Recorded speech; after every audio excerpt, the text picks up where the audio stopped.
Le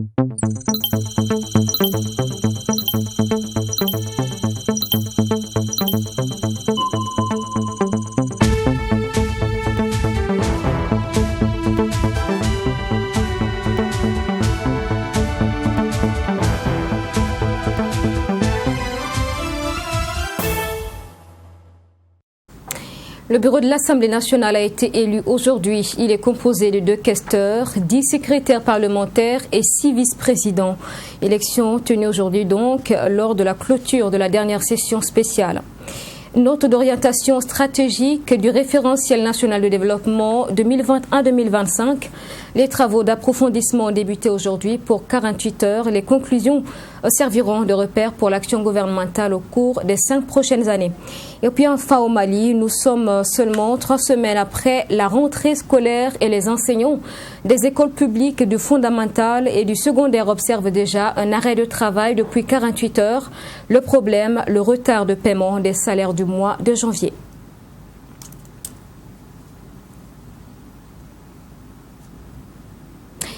Bonsoir à tous et bienvenue dans ce journal. À la une de ce journal donc, pour commencer, le président du Faso-Roc, Christian Kaboré, en visite de travail en Belgique, s'est entretenu avec le président honoraire du Parlement belge et ministre d'État André Flao.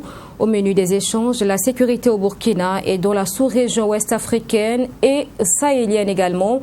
La coopération au développement, selon le président honoraire du Parlement belge, cette rencontre a permis d'identifier les domaines de partenariat qui peuvent être développés pour l'épanouissement des populations. Le président Kaboré s'est pour sa part réjoui de la bonne relation entre le Burkina et la Fédération Wallonie-Bruxelles ainsi qu'avec la Belgique. Situation actuelle après sa réélection, le programme qu'il avait et peut-être d'examiner toutes les passerelles, toutes les partenariats que l'on peut développer ou redévelopper en partant de partenariats militaires en termes de partenariats au développement, en mettant l'accent sur les enfants, la jeunesse, les femmes, mais aussi les problématiques économiques, les problématiques de l'eau. Je crois que des rencontres comme celle-ci, qui sont aussi informelles, ont pour objectif d'identifier tous les points de rencontre et tous les points de partenariat qui peuvent être mis en œuvre pour le bien-être des populations et aussi pour exprimer le plus largement possible la solidarité internationale et la solidarité qui unit les peuples du Burkina et de Belgique depuis de si longues années. Je crois que son passage ici en Belgique, avec les nombreux contacts qu'il a, aussi bien des ministres des entités fédérées qu'au niveau fédéral, mais aussi des responsabilités européennes, c'est toujours la meilleure chose, la meilleure façon de procéder pour poser des jalons pour des réalisations concrètes. Et ici, on a un peu dressé l'éventail des possibilités, et puis là-dedans, il y a des choses qui seront sans doute concrétisées. Voilà donc des propos du président honoraire du Parlement belge et ministre d'État André Flao. L'Assemblée nationale au Burkina a clôturé sa session spéciale avec l'élection de son bureau. Un bureau composé, je vous le dis en titre, de 2 questeurs, 10 secrétaires parlementaires et 6 vice-présidents. L'élection a eu lieu donc ce 9 février à l'hémicycle. Les 8 commissaires de l'Assemblée nationale ont également été mis en place au cours de cette plénière. On en parle avec Abdourahmane Migné. La 8e législature dispose désormais de toutes ses structures pour fonctionner. Les 8 commissions ont été mises en place. Les questeurs, les secrétaires parlementaires et les vice-présidents ont été également élus. Les vice-présidents sont Bathio Bassière du groupe parlementaire RDJ, Marie-Chantal Nignan du MPP, Abdoulaye Mossé du MPP, Draman Nignan du NTD, Boubacar Sanou du CDP et Alfred Zanzé de l'UPC. Pour les vice-présidents, la nouvelle réglementation annule désormais leur classement. Une innovation saluée par les parlementaires. D'ores et déjà, j'exprime en tout cas une satisfaction de me retrouver à l'Assemblée nationale. Selon le nouveau règlement, il n'y a pas de rang. Je pense que l'Assemblée nationale, au regard de la suppression de rang, c'est pour permettre au président de l'Assemblée nationale d'être à l'aise dans l'exécution de sa mission quand on sait que le vice-président exécute les orientations du président. Donc c'est une délégation du pouvoir. Et je pense que moi, en tant que vice-président, comme tous les autres vice-présidents, dans les jours à venir, chaque vice-président aura sa feuille de route. Et sur la base de cette feuille de route, chacun, bien sûr, va s'assumer. Ainsi donc installés, les membres du bureau ont été invités par le président de l'Assemblée nationale à mettre les bouchées doubles pour assurer leur mission.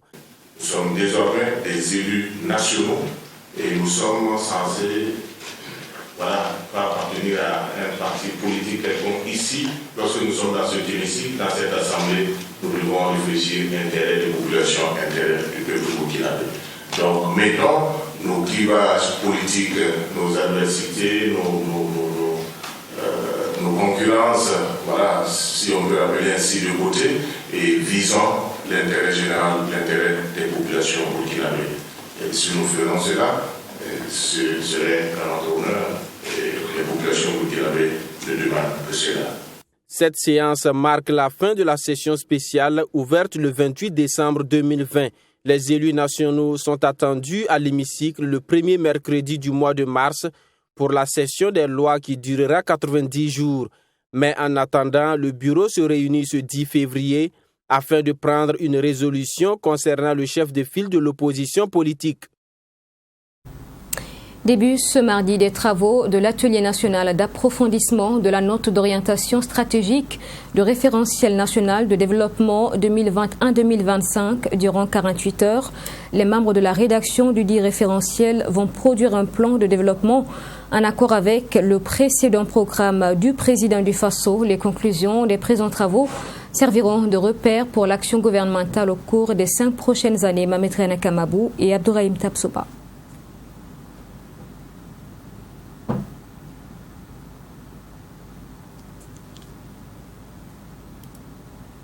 Nous reviendrons sur cet élément au cours de nos prochaines éditions certainement. Dans la suite de ce journal, la signature de convention ce matin entre le ministère en charge de l'agriculture et la Banque agricole du Faso. Elle est relative à la gestion des ressources affectées par l'État à la Banque agricole du Faso pour le financement des micro-projets et petites entreprises agricoles. Cérémonie ce matin donc au ministère de l'économie, des finances et du développement. Le point avec Fatima Tanikiema et Chérif Yanogo.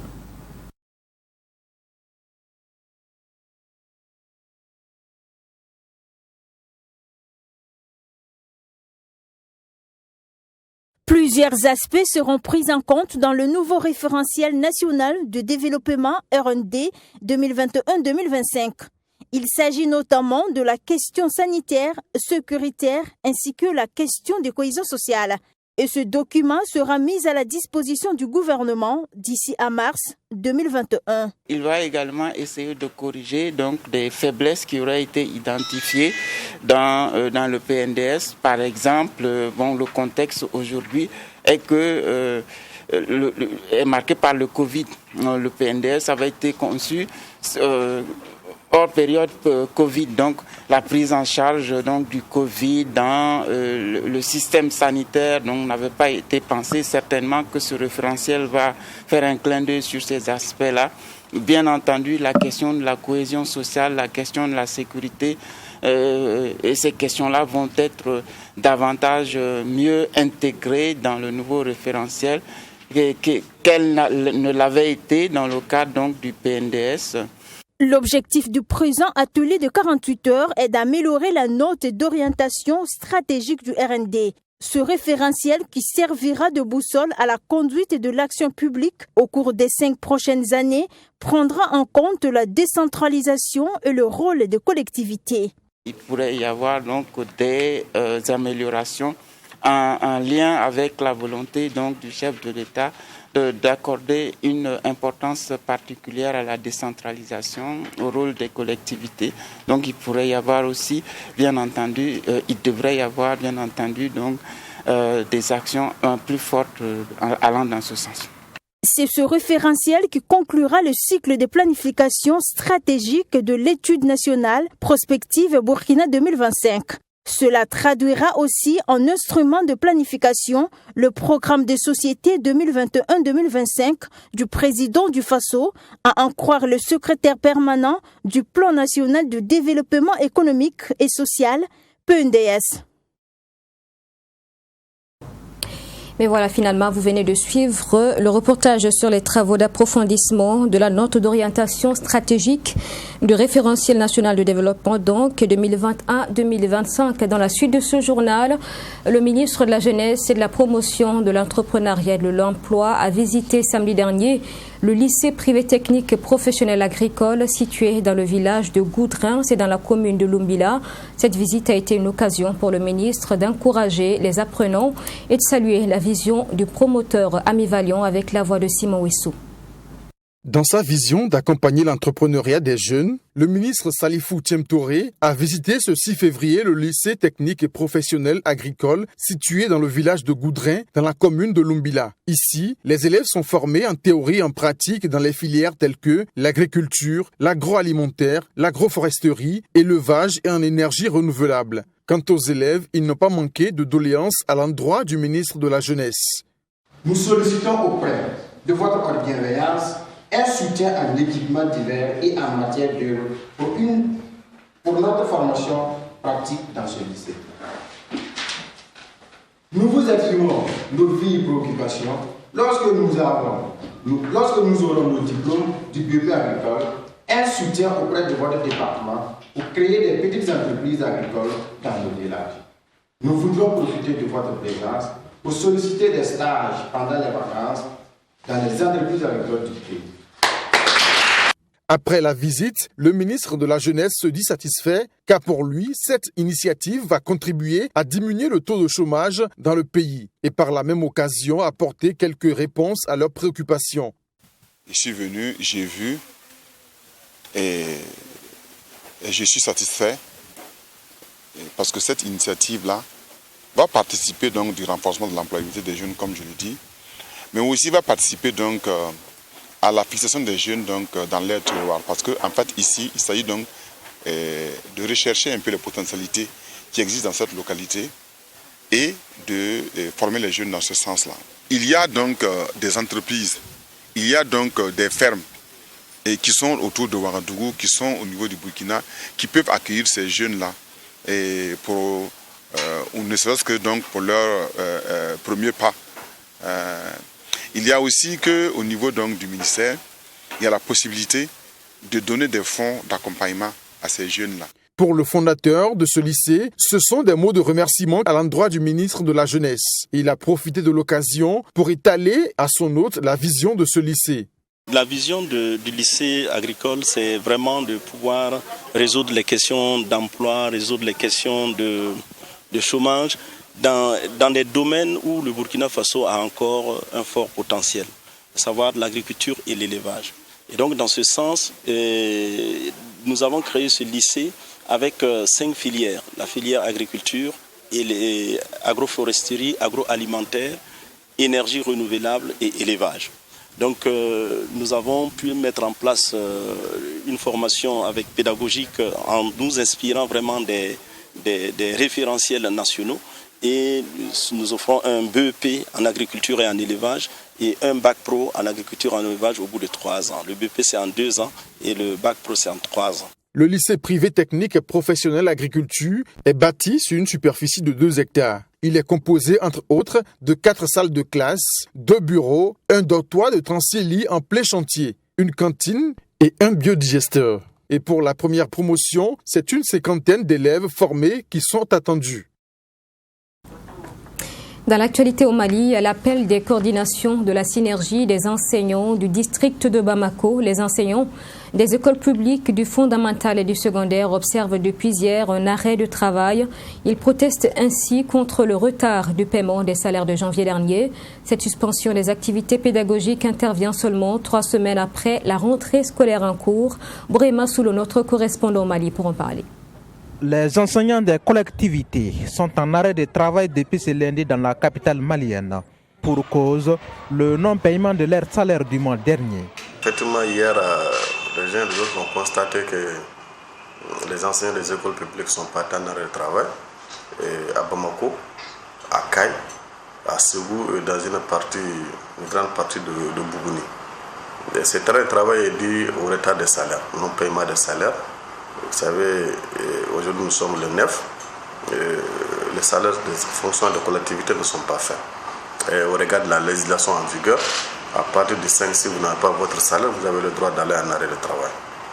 C'est ce qui justifie l'arrêt de travail qui a été constaté hier sur au niveau du district de Bamako, mais dans la région de Kaï, Sikasso et de Bougouni.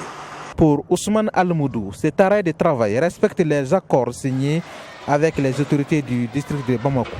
Et si chacun respecte son délai, le 25, le fonctionnaire a son salaire.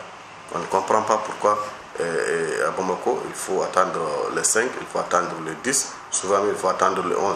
Je vous rappelle qu'à Bamako, le mois de décembre, certains attendent jusqu'au 15 décembre pour avoir leur salaire du mois de novembre. On a dit que ça ne peut pas continuer et que précédemment, avec les anciens gouverneurs depuis 2009, le syndicat avait déjà conclu avec lui que dorénavant, à partir du 5, à Bamako, on va en arrêt de travail automatique. Il n'y a pas de communication là-dessus. Les 5, les gens n'ont pas leur salaire, on va en arrêt de travail. Et c'est ça vraiment la motivation qui justifie que certaines régions sont en train de travailler, certaines sont en arrêt de travail parce que dans ces régions-là, les dispositions ont été prises pour que les gens aient leur salaire à temps.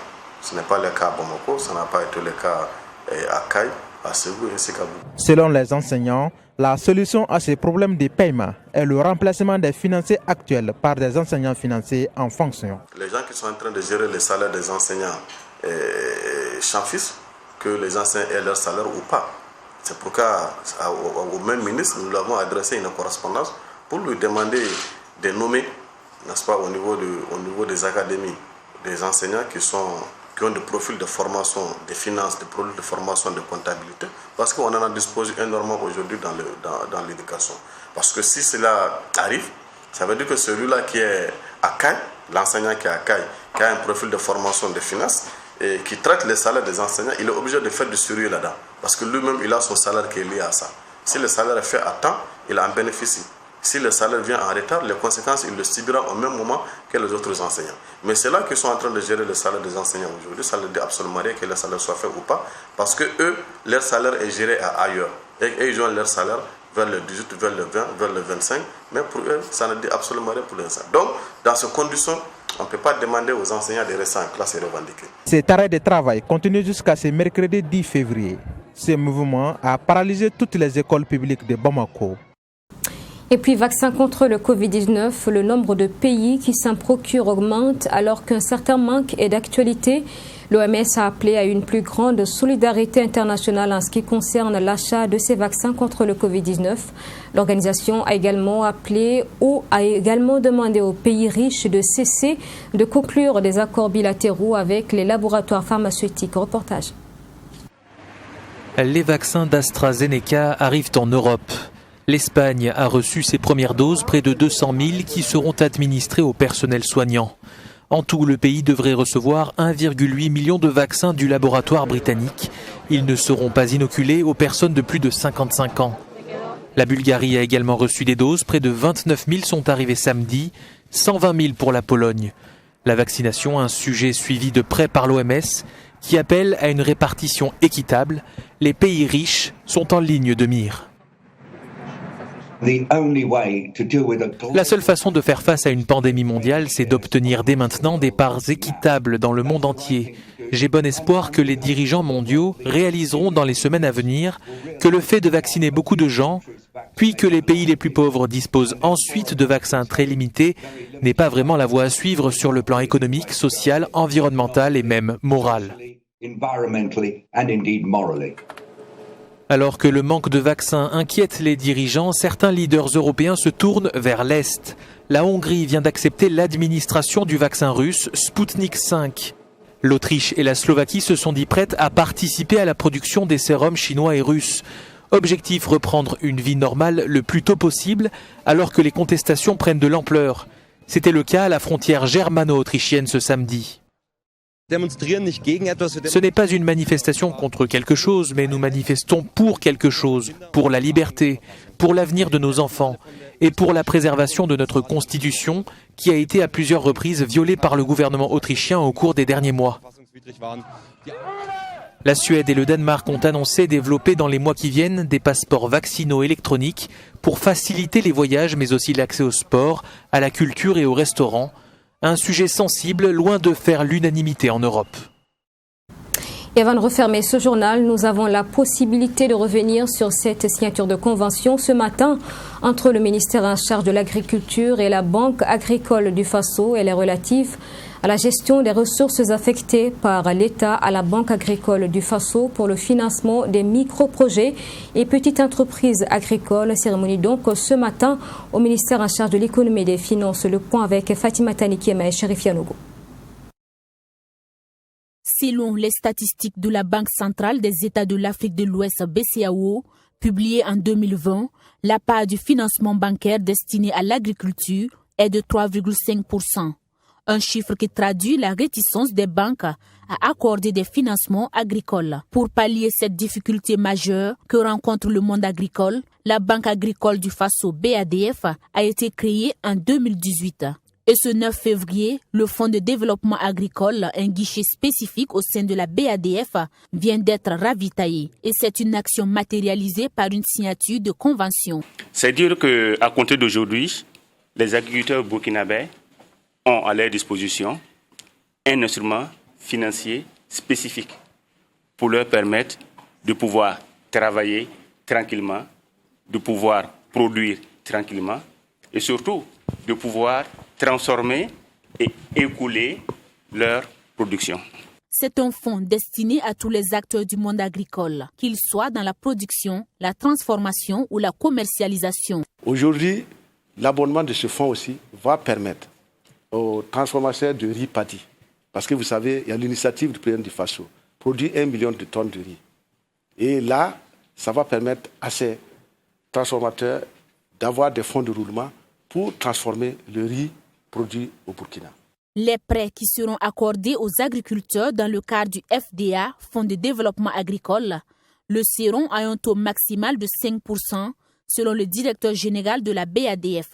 Toujours selon lui, tout est mis en œuvre pour atteindre le plus grand nombre de porteurs de projets agricoles. Le montant du prêt dépendra également du type de projet. 1 million à 8 millions pour ce qui concerne les micro-projets. Et pour ce qui concerne les industriels qui sont impliqués dans la transformation du riz, ils pourront bénéficier, je crois, jusqu'à, si je ne m'abuse, jusqu'à 100 millions en termes de fonds de roulement. Les garanties ne sont pas une condition sine qua non pour bénéficier de cet accompagnement. Mais en revanche, le comité de gestion va s'assurer de l'implication des porteurs de projets. La question de la mise en place d'un fonds pour soutenir les acteurs de l'agriculture a longtemps été discutée pendant plusieurs éditions de la Journée nationale du paysan. C'est donc avec joie que le monde agricole accueille cette nouvelle. Le monde rural apprécie vraiment à sa juste valeur la signature de la convention qui marque pour nous le démarrage officiel du fonctionnement du Fonds de développement agricole. Et lequel fonds a été une demande du monde rural et pendant plusieurs éditions de la Journée nationale du paysan.